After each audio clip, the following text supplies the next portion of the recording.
যে এই যুদ্ধটা শুরু হয়েছে কেন? যে ইরান পারমাণবিক অস্ত্র তৈরি করতে যাচ্ছে, যে যদিও ইরান বলেছে যে আমি করছি না। আমি মনে করি এখন ইরানের এটা করে ফেলা উচিত। এখন হাই টাইম এটা করে ফেলা উচিত। কারণ এটা যতদিন না করবে আবারও এই একটা অজুহাত দেখিয়ে আবার এই যুদ্ধটা শুরু হবে। যদিও হয়তো বলা হতে পারে যে মধ্যপ্রাচ্যে এটার ফলে মধ্যপ্রাচ্যের অন্যান্য দেশে পারমাণবিক অস্ত্রের প্রতিযোগিতা বেড়ে যাবে। আসলে এটা ভুল ধারণা।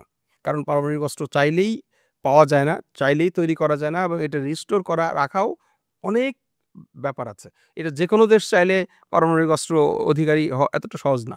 আমার দিক থেকে মনে হয় যে এই নিষেধাজ্ঞা দিয়ে ইরানকে কাবু করার যারা পরিকল্পনা করছে সেটা মানে আগেও অকার্যকর ছিল, ইরান অকার্যকর করে দিয়েছে এবং ইরানের যে সমস্ত ইন্ডাস্ট্রি আপনি যদি শিক্ষা বলেন, বিজ্ঞান বলেন, ন্যানো টেকনোলজি বলেন, চিকিৎসা টেকনোলজি বলেন, কম্পিউটার টেকনোলজি বলেন, স্যাটেলাইট টেকনোলজি বলেন, মানে আর্মস টেকনোলজি বলেন, কোথায় ইরান নিজের পায়ে দাঁড়ায়নি?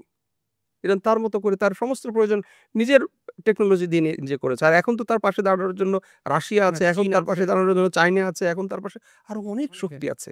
তো কাজেই এই নিষেধাজ্ঞা এটা এখন একটা মানে ইউজলেস একটা ব্যাপার ভয় দেখা গেছে। দেখানো। এটা ভয় পাওয়ার কিছু নেই। ইরান ভয় পায় না। ভয় পেলে তো এরা আরো আগে যখন মানে সমস্যা ছিল, যখন তার এই নিষেধাজ্ঞা মানে কাটিয়ে তার দিকে হাত বাড়ানোর কেউ ছিল না, তখনই ইরান এটাকে ভয় পায়নি। এখন তো হাত বাড়ানোর অসংখ্য লোক আছে। তো কাজেই নিষেধাজ্ঞা এখন একটা আমি মনে করি একটা মানে ইউজলেস ওর্থলেস একটা ব্যাপার।